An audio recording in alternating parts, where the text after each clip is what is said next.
Mari tunduk kepala kita berdoa sebelum kita membaca merenungkan firman-Nya. Bapa di dalam surga, kami datang dalam ucapan syukur di hari perhentian yang Kau berikan. Terima kasih Tuhan, karena sungguh Engkau baik dan Engkau menyatakan kebaikan-Mu di dalam hidup kami. Hari ini kami telah memuji-muji nama-Mu, menaikkan doa kami kepadamu. Dan tiba waktunya bagi kami untuk membuka firman-Mu ya Tuhan. Kami mohon, waktu kami akan membuka firman-Mu, bukalah juga hati kami. Jadikanlah hati kami seperti tanah yang baik, supaya ketika benih firman-Mu ditaburkan, boleh sungguh-sungguh berakar, bertumbuh, dan juga berbuah nyata di dalam hidup kami. Berkati baik hamba-Mu yang menyampaikan, semua kami yang mendengar, Tuhan tolong, agar pada akhirnya kami bukan hanya jadi pendengar-pendengar firman yang setia, tapi mampukan dengan kuasa, dengan pertolongan dari Roh-Mu yang kudus, kami dimampukan menjadi pelaku-pelaku firman-Mu di dalam hidup kami, di dalam keseharian kami. Bersabdalah ya Tuhan, kami umat-Mu sedia mendengarnya. Dalam satu nama yang kudus, nama yang berkuasa, nama Tuhan kami Yesus Kristus, Sang Firman yang hidup. Kami menyerahkan pemberitaan firman-Mu. Amin. Shalom. Selamat pagi Bapak Ibu Saudara jemaat yang dikasihi Tuhan. Biarlah kesempatan ibadah bukan hanya sebuah rutinitas mingguan, tetapi setiap kita ketika datang beribadah, kita mengalami perjumpaan dengan Tuhan secara pribadi. Saudara yang dikasihi Tuhan, tema yang kita akan bahas pagi ini masih terkait dengan pelayanan. Karena sepanjang bulan ini saudara membahas tentang pelayanan. Dan saya ingin mengingatkan kembali bahwa pelayanan bukan sekadar aktivitas.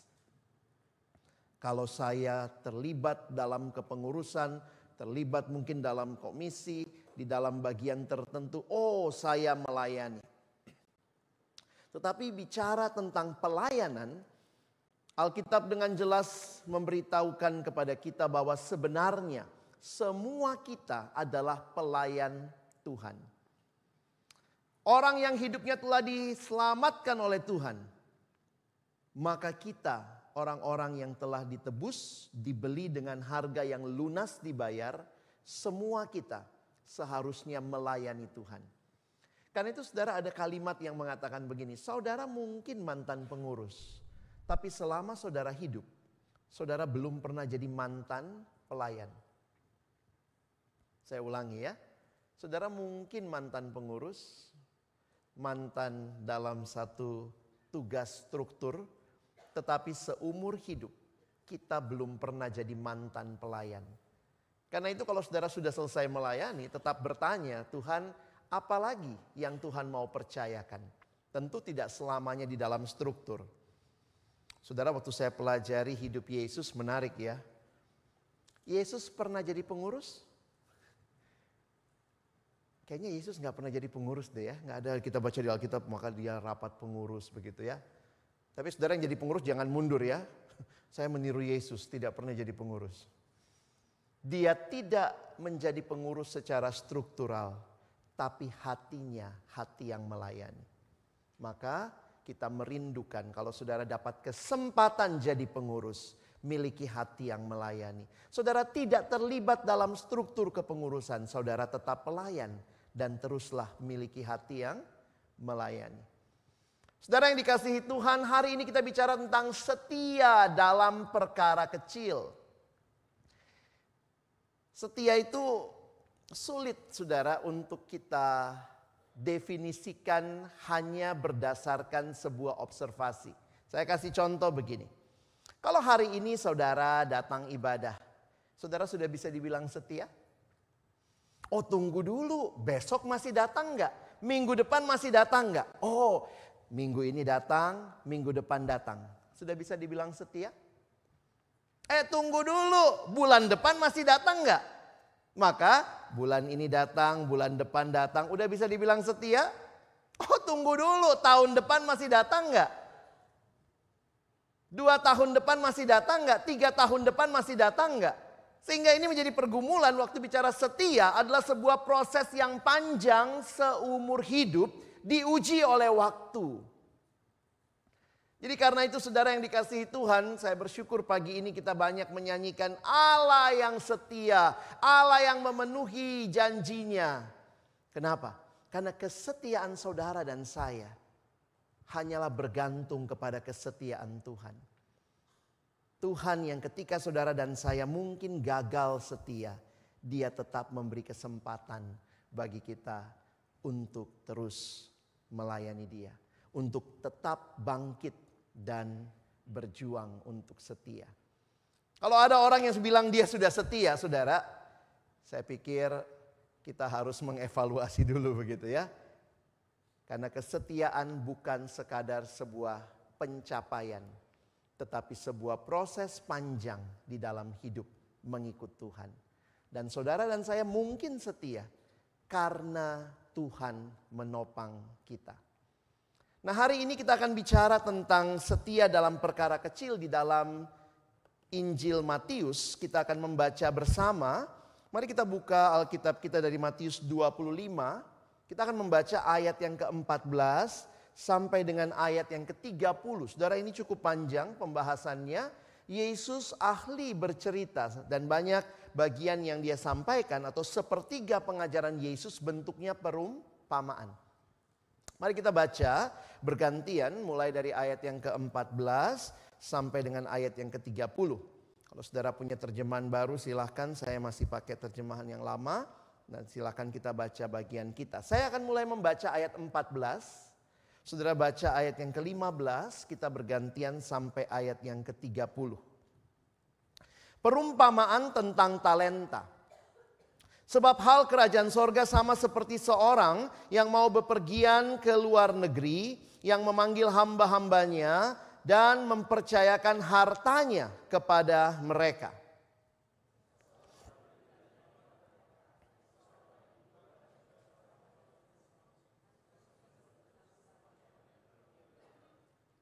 Segera pergilah hamba yang menerima 5 talenta itu. Ia menjalankan uang itu lalu beroleh laba 5 talenta.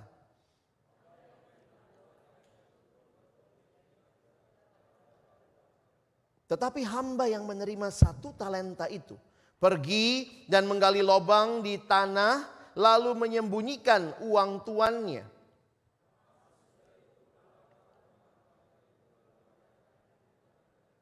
Hamba yang menerima 5 talenta itu datang dan ia membawa laba 5 talenta. Katanya, Tuan, 5 talenta Tuan percayakan kepadaku. Lihat, aku telah beroleh laba 5 talenta.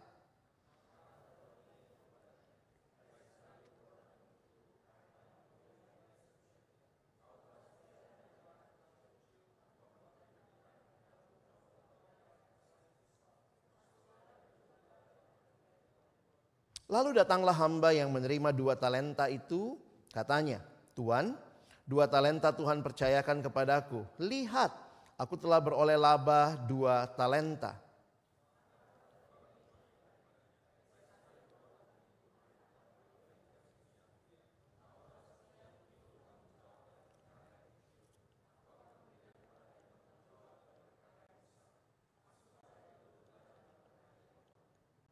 Kini datanglah juga hamba yang menerima 1 talenta itu dan berkata, Tuan, aku tahu bahwa Tuan adalah manusia yang kejam, yang menuai di tempat di mana Tuan tidak menabur, dan yang memungut dari tempat di mana Tuan tidak menanam.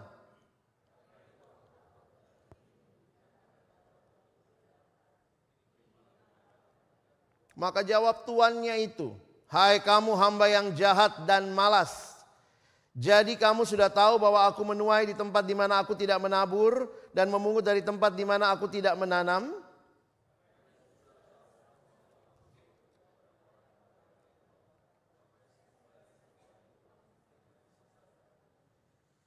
Sebab itu ambillah talenta itu daripadanya dan berikanlah kepada orang yang mempunyai 10 talenta itu.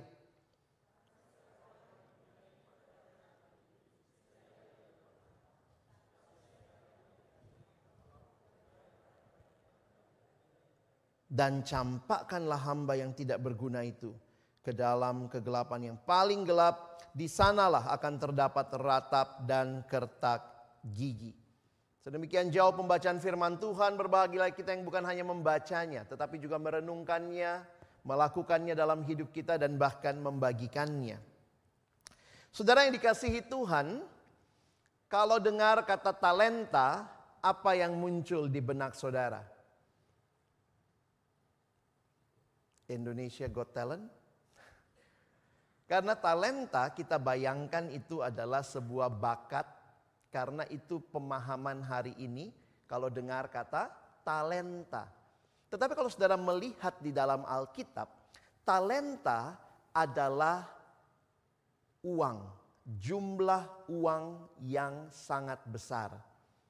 Jadi kalau saudara perhatikan, nanti buka di dalam kamus Alkitab, talenta itu uang, jumlah uang yang sangat besar.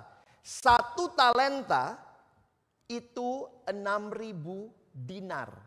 Satu dinar itu harga upah bekerja satu hari. Orang kerja 6.000 hari baru dia dapat satu talenta. Jadi kalau saudara baca ini jangan kemudian berasa, iya sih kasihan banget dia cuma dikasih satu. Itu bukan cuma satu secara jumlah yang sedikit, tapi itu sebenarnya jumlah uang yang sangat besar. Jadi apa yang diberikan Tuhan itu kepada hambanya itu jumlah uang yang sangat besar. Sehingga kalau kita lihat perumpamaan ini, Tuhan Yesus dengan jelas mengatakan ya di dalam ayat yang ke-14. Sebab hal kerajaan sorga sama seperti seorang yang bepergian ke luar negeri, yang memanggil hamba-hambanya dan mempercayakan hartanya kepada mereka. Jadi kalau saudara mempelajari tentang ini, waktu saya pikir-pikir kalau satu hari dapat 1 dinar. 1 talenta sama dengan 6.000 dinar. Kalau 1 tahun orang kerja anggaplah kita pukul rata 300 hari. 6.000 dinar itu berarti orang kerja 20 tahun. Kerja 20 tahun dapat 600 dinar itu 1 talenta. Jadi jangan pikir hamba yang ketiga sedikit banget dapatnya. Tetapi ini kalau kita perhatikan diberikan sesuai kemampuan kapasitas masing-masing.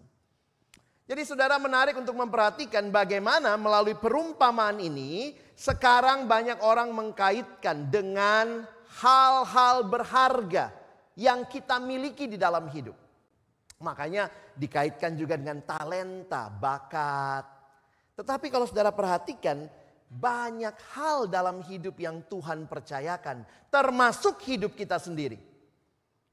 Tuhan kasih waktu, Tuhan kasih harta benda, Tuhan kasih talenta, bakat, kemampuan. Semua itu hal berharga yang Tuhan percayakan bagi saudara dan saya. Dan apa yang Tuhan mau? Perumpamaan ini kalau saudara perhatikan, bisa, ini belum bisa next. Oke. Perumpamaan tentang talenta ini mengajarkan pentingnya saudara, kesetiaan dalam hal kecil. Sehingga menarik untuk memperhatikan bahwa bukan sekadar bicara jumlahnya. Karena semua orang diberikan sesuai dengan kapasitasnya masing-masing. Menariknya saudara, bisa tolong next. Kita sering menganggap hal yang kecil itu tidak penting. Aduh terlalu sedikit. Tetapi Tuhan melihat kualitas iman kita justru melalui tugas-tugas yang kecil. Jadi saudara jangan cuma senang dengan hal yang besar. Karena yang besar itu pun sebenarnya dimulai dari hal yang kecil dan sederhana. Saya ingat ada teman yang pernah ketemu di sekolah teologi, lalu kemudian dia bilang, iya nih saya mah anak kampung, kalau kamu kan anak kota, biasanya gitu ya. Terus saya bilang jangan lupa tidak pernah ada kota kalau tidak ada kampung ya. Kampung itu kan berkumpul jadi banyak, jadi kota saudara ya. Jadi sebenarnya kalau kita perhatikan betapa pentingnya kesetiaan di dalam hal yang kecil. Termasuk dengan apa yang Tuhan percayakan bagi kita. Pagi ini mari kita lihat 3 hal saudara untuk kita boleh mengerti. Bisa tolong next. Yang pertama, saya ingin mengajak kita memikirkan tugas yang Tuhan percayakan kepada kita. Dengan memberikan talenta itu, ini gambaran yang Tuhan sedang berikan bagi setiap saudara dan saya, berbagai hal yang berharga. Berbagai tugas yang berbeda sesuai dengan kemampuan kita. Memang susahnya manusia berdosa ini ya. Kita selalu mau tugas orang lain. Karena kalau lihat orang lain, wow luar biasa ya. Kita mau apa yang orang lain miliki. Kadang-kadang kita lupa lihat apa yang Tuhan kasih. Tuhan tidak pernah minta apa yang saudara tidak punya. Karena itu lihat lagi. Apa yang Tuhan percayakan. Tuhan percayakan harta, puji Tuhan. Kalau bicara harta, tiap orang beda-beda ya. Tuhan berikan juga berkatnya. Dan berarti saudara dikasih berkatnya itu. Tuhan kasih kita bakat. Ada yang bisa nyanyi. Yang tidak bisa nyanyi juga ada saudara ya. Jadi gak usah juga minta. Beberapa kali ada orang yang bilang, iya Pak dia mau gabung paduan suara. Padahal maaf ya suaranya cuma do. Jadi kalau nyanyi saudara ya, Yesus itulah satu-satunya penolongku yang sungguh, dia berjanji. Ya saudara sadar diri ya. Kenapa? Mungkin dalam bidang lain saudara lebih baik. Oh kami sudah ajarin Pak, ada do tinggi, ada do rendah. Jadi dia nyanyinya do tinggi, do rendah. Yesus itulah satu-satunya penolongku yang sungguh. Saudara kalau kita minta punya orang, kita lupa Tuhan kasih apa sih sama kita? Oh mungkin senyum saudara terbaik, saudara sambut tamu, begitu ya. Bayangkan kalau yang sambut tamu dari depan. Tapi saya tidak bisa bernyanyi, tapi saya bisa tersenyum. Saya mungkin sulit senyum, tapi saya mungkin jago di dalam bidang komputer, sehingga saya bisa lakukan bagian ini. Sehingga saudara di dalam anugerah Tuhan kita jangan iri sama apa yang Tuhan kasih sama orang. Lihat apa yang Tuhan kasih sama kita ya. Coba kita daftarkan apa saja yang Tuhan kasih. Sampai akhirnya kita harus sadar. Waktu pun hal yang berharga. Memang dalam hal waktu itu unik saudara ya. Kalau uang kita beda-beda dapatnya. Harta kita beda-beda dapatnya. Bakat kita beda-beda dapatnya. Tapi bicara waktu semua dapat sama? Ada yang dapat 25 jam satu hari? Oh maaf. Musa saya 25 jam sehari. Nggak ada. Ada yang bilang kurang waktu. Tuhan sih cuma kasih saya 23 jam. Enggak. Mau tua, muda, miskin, kaya. Terpelajar, tidak terpelajar, semua dapat 24 jam. Makanya saya tidak terlalu setuju istilah manajemen waktu. Kenapa? Apa yang mau di-manage, dapatnya sama. Kalau manajemen uang, oke lah ya, karena beda-beda dapatnya ya. Sehingga ada yang bilang satu buku yang saya baca, actually time management is actually life management. Kenapa? Karena kita dapatnya sama. Jadi kita harus atur hidup kita yang harus diatur. Memakai waktu itu dengan baik. Hidup ini adalah kesempatan ya. Beberapa tahun lalu lagu itu top sekali ya. Dan waktu dinyanyikan saya pergi ke beberapa gereja semua nyanyi itu ya. Paduan suara anak nyanyi hidup ini adalah kesempatan. Paduan suara lansia juga nyanyi hidup itu adalah kesempatan ya. Cuma nanti bedanya lebih kalau anak kecil kan hidup ini adalah kesempatan gitu ya. Kalau yang lansia hidup ini ada mode getar sedikit saudara. Tapi akhirnya saya sadar, benar ya. Tuhan kasih hidup, Tuhan kasih berkat. Jangan saudara iri sama apa yang Tuhan kasih sama orang lain. Next, saudara lihat. Berarti, nah ini menarik ya. Coba lihat poin ini. Pelayanan atau tanggung jawab ataupun berkat yang Tuhan kasih, itu kepercayaan dari Tuhan. Betul, kita melayani di gereja, kita terlibat di gereja, kita tanggung jawab sama komisi, sama pengurus, sama ketua, sama musenya, sama hamba Tuhan. Tapi ingat saudara, tanggung jawab terutama kepada Tuhan. Kenapa? Kita terimanya dari Tuhan. Makanya kalau kita mau setia dan serius pelayanan itu bukan cuma menyenangkan hamba Tuhan, menyenangkan pengurus komisi. Kita mau menyenangkan Tuhan yang kasih kepercayaan itu buat kita. Maka next sebagai refleksi pagi ini, saudara bisa pikirkan apa pelayanan yang Tuhan percayakan pada saudara hari ini. Saya makin sadar ternyata ketika Tuhan percayakan sesuatu kepada saya, itu bukan melulu tentang saya. Tapi Tuhan percayakan supaya saya melayani Dia dan melayani sesama. Setiap kali berbicara tentang talenta, itu bukan demi diri sendiri, tapi demi pelayanan Tuhan. Saudara, saya lagi banyak bergumul soal bagaimana hidup bagi sesama. Jadi 2 minggu ini, 3 minggu ini saya dapat tema-tema dalam khotbah yang lain gitu ya. Karena biasanya kalau hamba Tuhan kita persiapan khotbah kan pertama kita dulu yang merenungkan ya. Hidup bagi sesama, hidup bagi sesama. Apa sih kata kuncinya gereja? Kata kuncinya gereja itu ternyata saling.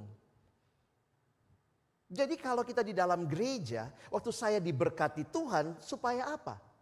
Supaya saya membagi berkat bagi sesama. Saling, bukan buat diri saya saja. Termasuk kalau Tuhan kasih talenta buat kita. Tuhan kasih bakat buat kita. Tuhan kasih uang buat kita. Tuhan kasih waktu buat kita. Tuhan kasih hidup buat kita. Itu bukan tentang diri kita saudara. Tapi bagaimana melayani sesama.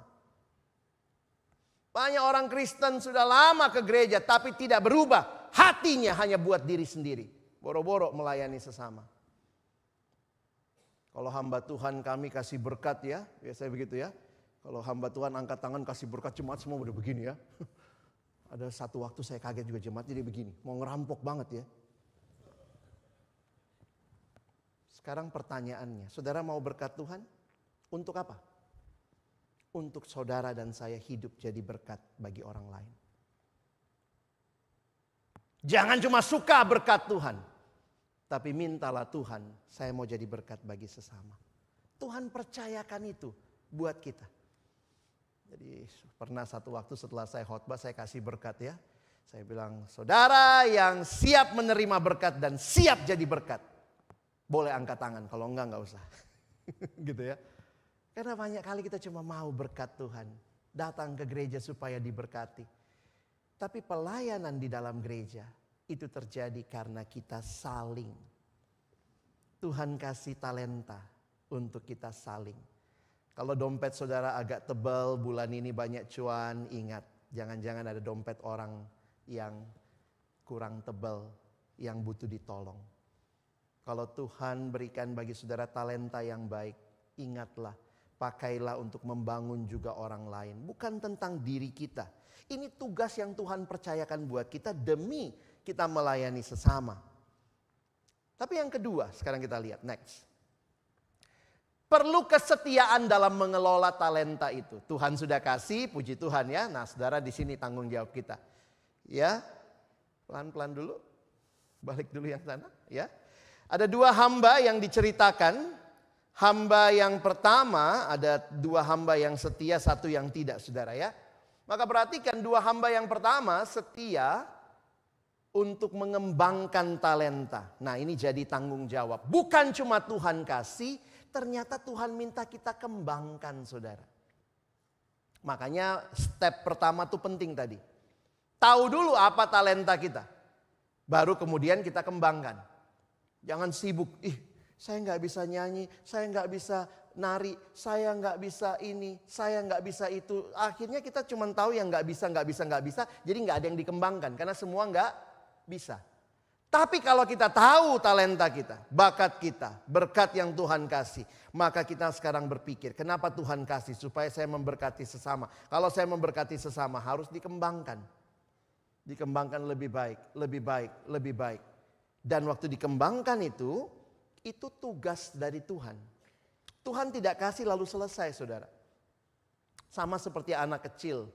Waktu dia pertama kali belajar menulis, dia harus mengembangkan, menulis dengan baik, menulis tambah baik, merangkai huruf. Dari merangkai huruf bisa merangkai kata, habis merangkai kata bisa merangkai kalimat, habis merangkai kalimat bisa merangkai paragraf, habis merangkai paragraf bisa merangkai sebuah kisah, cerita. Sampai nanti akhirnya bisa jadi buku, saudara ya. Itu kan semua berkembang. Kalau saudara sampai umur begini cuma tahu A, B, C. Oh saudara, something wrong begitu ya. Maka dalam pelayanan juga kiranya kita berkembang. Dan berkembang itu ya Tuhan kasih kesempatan. Maka pakai kesempatan dengan baik ya. Banyak orang sok rendah hati. Waktu disuruh, kamu MC ya. Kamu pemusik ya. Oh, jangan saya, jangan saya. Kamulah, jangan saya. Dalam hati paksa terus dong. Kalau langsung terima kan kayaknya murahan banget gua. Saudara, kadang-kadang untuk pelatihan, melatih diri, kuncinya apa? Pakai kesempatan. Jadi saya ingat dulu waktu training ya, saya biasa jadi song leader gitu. Saya ingat dulu training di gereja ini juga. Waktu saya masih mahasiswa, kami sering pinjam gereja GKBJ Samanhudi ya, dengan almarhum pendeta Mangapul Segalak. Kita training MC segala macam. Apa kunci untuk meningkatkan skill di dalam pelayanan? Ada 3 kuncinya. Pertama, latihan. Kedua, latihan. Ketiga, latihan. Ya, saudara mau jadi song leader yang baik, latihannya banyak. Saudara mau jadi pemusik yang baik, latihannya banyak. Saudara mau jadi penyambut tamu yang baik, pakai setiap kesempatan latihan menyambut tamu begitu ya. Jadi itu perlu latihan, saudara. Makanya kalau dikasih kesempatan pakai. Jangan sok rendah hati, oh jangan saya. Dalam hati pilih saya, pilih saya. Kalau Tuhan kasih kesempatan, puji Tuhan. Saya mau pakai untuk mengembangkan diri saya. Kadang-kadang gereja bikin training yang baik, memperlengkapi kita. Mungkin ada training untuk multimedia, siapa yang mau terlibat, usher, siapa yang mau terlibat. Ayo kita lakukan, kita nikmati. Aduh saya gak bisa seperti yang lain Pak. Saudara bisa doa gak? Masuk tim doa gitu ya. Ada yang bilang, waduh kayaknya kalau saya lihat yang di depan itu tampangnya gimana ya Pak. Sebenarnya saya ini tampangnya tampang doa. Oh gak apa-apa, saudara ambil bagian saudara. Tidak ada pelayanan yang terlalu kecil untuk tidak dikembangkan. Jangan sok minder. Apalah saya ini hanya butiran debu. Saudara, minder amat jadi orang. Tuhan kasih butiran debu yang baik dalam diri saudara. Next, jadi kalau saudara lihat ya, ini yang keduanya. Kesetiaan itu menunjukkan ketulusan dan dedikasi dalam pelayanan Tuhan. Makanya waktu dikembangkan itu pun harus setia. Dan menariknya, kesetiaan itu akan makin membuat kita juga terampil, skillful tadi ya. Yang saya bilang pakai kesempatan belajar setia, belajar mengembangkan. Dan juga mungkin saudara Tuhan kasih kesempatan mengembangkan diri di dalam talenta yang saudara tidak pernah sadari. Saya ketemu teman yang dulunya tidak terlalu pandai memimpin. Tapi saya lihat ya Tuhan proses hidup dia.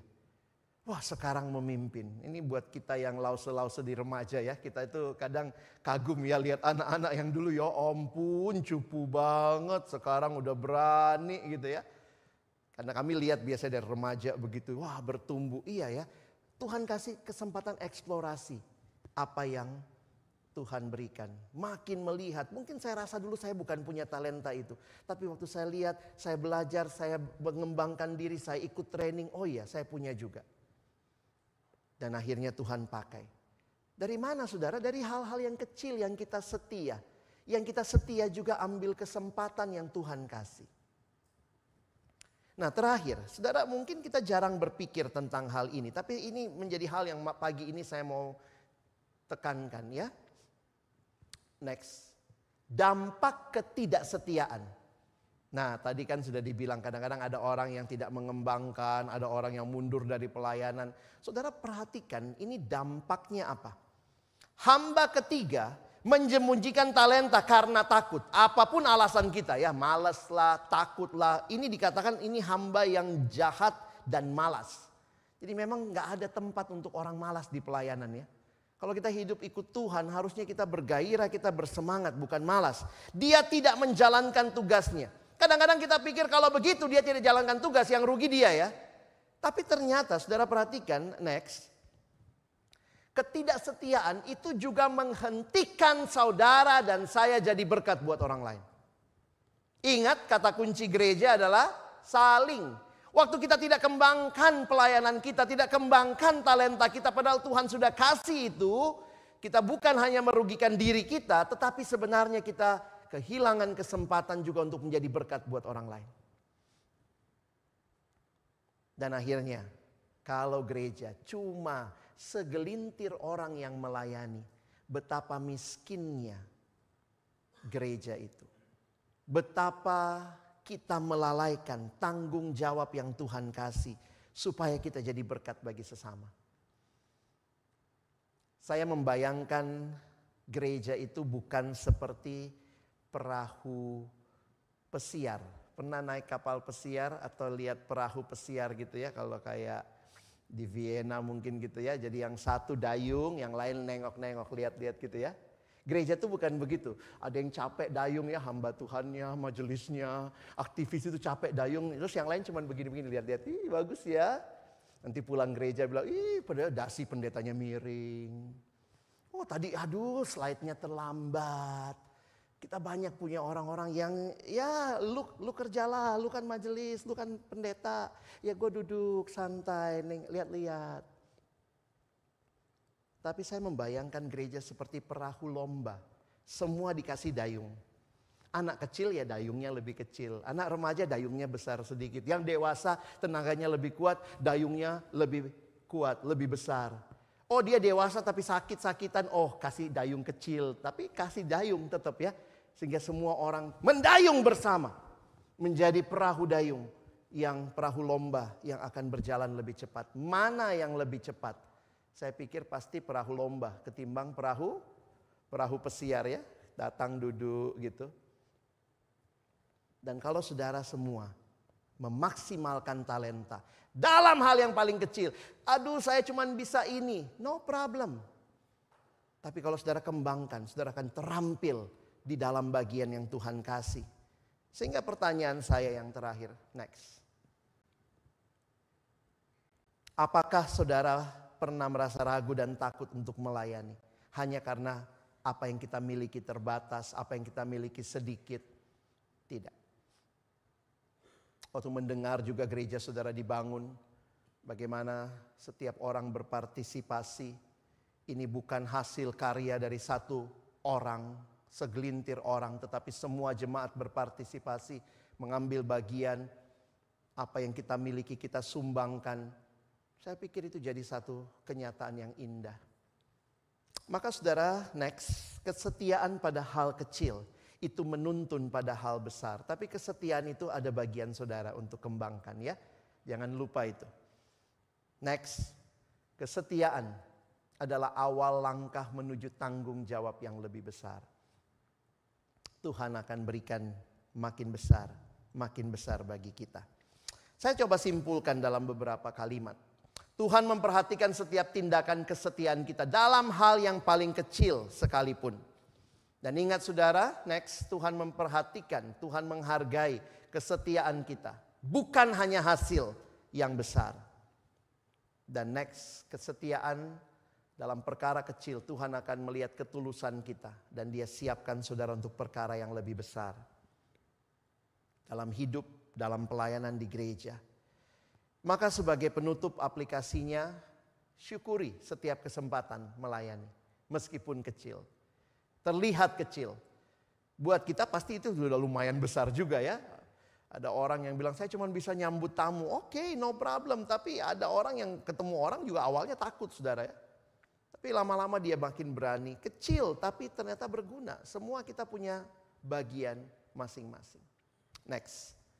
Kerjakan dengan segenap hati, lakukanlah dengan dedikasi. Jangan karena kalau kecil, apalah aku ini butiran debu cuma ece-ece, ya sudah saya kerjakan seadanya. Tidak. Dan bagi saudara, sebagai yang terakhir, next, jangan takut gagal ya. Percayakan pada Tuhan untuk langkah kita.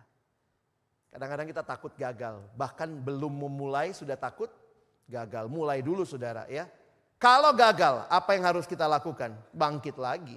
Tuhan kasih kita kekuatan untuk melakukan lagi. Ini bulan pelayanan, banyak tema pelayanan. Kiranya saudara tidak hanya banyak dengar firman ya. Wah harus begini, harus begitu. Tapi mari mulai berdoa. Tanya Tuhan, bagian apa yang saya bisa ambil dalam pelayanan bagi kemuliaan Tuhan melalui gereja di tempat ini. Tuhan menolong kita jadi pelaku-pelaku firman-Nya. Amin. Mari berdoa. Tuhan terima kasih buat firman-Mu pagi ini. Tolong kami kembali menghayati hidup kami adalah kesempatan. Kesempatan untuk mengasihi Tuhan.